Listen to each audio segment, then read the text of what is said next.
Okay, guys, so welcome back to another episode of the online coaching series. This is episode 5, and today we're going to be covering sort of two topics in one, but they go quite well together. So, we're going to be looking at your market positioning. So, where are you going to position yourself on the online coaching market? What end of that market are you going to target? And tying into that, what are we going to charge our clients? How much are we going to charge? Because these two things, I think market positioning is always just simply overlooked, pricing is overthought. So I think I'm going to dig into these two together as they're quite related, and it will be hopefully quite a useful video for you guys. So speaking from a market positioning standpoint, first of all, are you going to be a serious coach or are you going to be a comedic coach? Now, it's always important to have elements of both because we have to provide education and we have to provide entertainment, right? Those are the two things that are going to essentially sell us as a person, because people are going to invest into you for your entertainment value and your personality, but similarly they want to learn and actually benefit from you on a physical level in terms of results.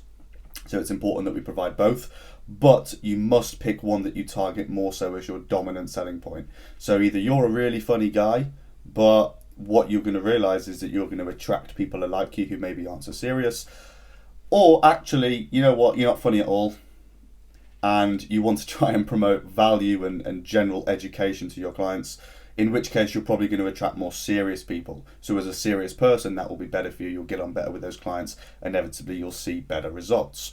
Are you a premium coach or are you a budget coach? Because there's a difference. And of course, if you're a premium coach, you have to deliver a premium service. And of course, with that comes a premium price point. Are you a budget coach? Now, when I say budget coach, it doesn't mean that you're lazy or you're a bad coach. It just means that you provide less of a detailed service and you instead target volume, so you work with more people at a lower price point, usually equaling the same total income. So don't let that get in the way of, your aspiration to make a lot of money. And then finally, are you a competitive coach in terms of working with competitors, or are you a lifestyle coach working with non-competitors? Again, it doesn't matter. You can choose. Neither of which will predict more total income, because again, competitors, you'll need to work with them for a longer period of time, more detail, more hours per week, but charge more. With lifestyle clients, you can generally do less work because they require less monitoring, but then you charge a lower price point because of that. So again, it equals the same, but what you must realize is if you are going to work with competitors, you have to have a full understanding of the competitive process, whether it be through your experience from competing yourself or extreme education of the competing process that you've endeavored to complete over the years of your training as a coach. So those are obviously really important things to consider, but again, we have to think about those points. Which of those three are you? And once you've decided, it's incredibly important that you stick to it and you don't change. Because if your prices are going up and down, your service is good then bad, then good then bad, or I should probably say detailed then less detailed, then detailed then less detailed, then you're funny, then you're serious. People don't really ever invest into you and relate to you because they're not like you, because you're not any set thing, if that makes sense. So it's really important to consider that and to not deviate from it, because if you are a premium coach, you have to deliver a premium service. If you are a budget/volume coach, you have to deliver a budget/volume service. Now, I'm all for providing your absolute best service that you can. But if you're sat there charging £40 a month for a budget coaching service and you are dedicating 10 hours a week to each individual client, that's a lot, but if you're dedicating too much time to each individual client, very quickly you're going to be at a point where you think, right, well, I'm earning £400 a month and my week is full. Where do you go from there? Well, the only logical explanation is to either provide an actual better service and charge more, or spend less time per client, because realistically you have to charge based on your time. And this brings me nicely onto the pricing side of things, because I always recommend a scalable structure. Now, it's all well and good saying, look, I charge 150 for coaching, but no two client is ever the same, and they're going to require a different service from you. Now, I appreciate in advance it's difficult to presume how much of that time your client that you're speaking to on the phone or whatever is going to use. So when pricing, it's difficult to tell them an accurate price. But we can use things like our consultation calls and our application forms to extract that data from them without them even realizing it. So how many check-ins do you think that you'll need? 1 per week, 2 per week, bi-weekly? how much communication do you need? Do you need just one conversation per week? Do you need one phone call? Do you want to have a conversation every day? Do you want me to just completely open up WhatsApp for unlimited questions? These are the kind of things that you ask them to get the information and extract that data about how much of your time they're going to use. And that is what we base that scalable pricing structure on. Now, when it comes to physically, what do you charge? Because I understand your question to me within this video is, Liam, how much do I charge for my online coaching service? You can charge whatever you feel your time is worth, right? If you are in the 5th year of coaching, you've got, a humongous amount of successful stories, great transformations, and, you are a widely known coach with a lot of success. I think that you can charge whatever you deem your time to be worth.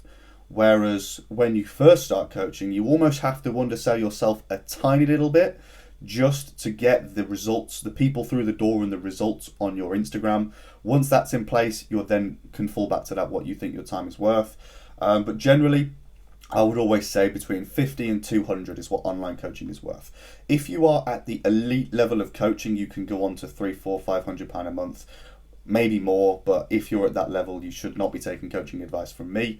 So I'll keep it to kind of the general people at my level of coaching or below, which would be between the 50 and the £200 point per month, I would say. Now, it's important to remember again that wherever you price yourself within that region will yield the same total income based on your target market. If you charge 150 and you work with 30 clients, it's 4.5k a month. Yeah, if you charge half of that's a 75 a month and you work with double the clients, so 60, again, it's 4.5k per month. So it doesn't really matter too much, and I don't want you to overthink your price point, because very quickly it will come back to bite you in the arse, because you'll try and overcharge, but you'll work with more people, so you'll underdeliver, and that was hard to say. And very quickly you're in a sticky position where no one's really paying and no one's coming through the door. It's difficult to grow from that point forward, because you don't want to bring your price down, because you're then devaluing your own service. So think about it before you start. Decide where you are in that market, position yourself there and stay there, and then attack that niche of the market. And the final thing I want to just quickly bring your attention to with pricing, which I think is really important, and we'll cover this on the consultation call video a bit more, is don't sell your price. Don't tell people your price. Now, it's difficult to say, because someone will often drop you a message on Instagram, hey, what do you charge for coaching? But instead of just saying, hey, I charge £80, instead say, well, I actually have a scalable pricing system based on, this, that, or the other, and however you want to describe that. The best thing for us to do is to jump on a consultation call where we can go through any questions that you've got. I can give you a greater understanding of what my service is and how it's applied to you, and then we can throw that together and we can price it up and see whether it's something you want to go ahead with. And if you position it like that, they will invest in that call because it's free, because you're not going to charge for calls. And then at the end of that call, once you've sold yourself, that's when you release your pricing point. Because if you say I charge 150, that's one reason for them to say, actually, this guy charges 80, I'm going to go over here. Whereas if you don't tell them your price, they've got no reason to not pick you at the moment. And once they've gone on that consultation call and you've sold yourself, which I'm going to teach you to do on the consultation call video, by the time you reach the end of that consultation call, they're already sold, right? They're going to sign up if you sold yourself correctly and you actually provide a goddamn good service. So whatever you charge, they'll accept within reason. So I would say let's leave that pricing point to the end of that consultation call and not before. If you're dealing with someone who's honest with you from the start and says, look, I haven't got a big budget, but I'm really interested in your coaching services, you can say, right, what's your budget? If they come back and say 30, you can say, right, well, unfortunately, mate, we're not going to be able to work together on a coach-client relationship. However, I'm more than happy to write you a training program on its own for 60 quid or whatever. But if you are able to get a price point that's reasonable from then, you can then say, okay, cool, yeah, we can jump on a consultation call. We can definitely work with that price point. And then they think, right, cool, I'm in here. And you're pretty much going to convert that. So that's all I wanted to make a quick point of with market positioning and pricing, guys. Hopefully that makes a lot of sense, and hopefully that has helped, and we'll see you in the next one.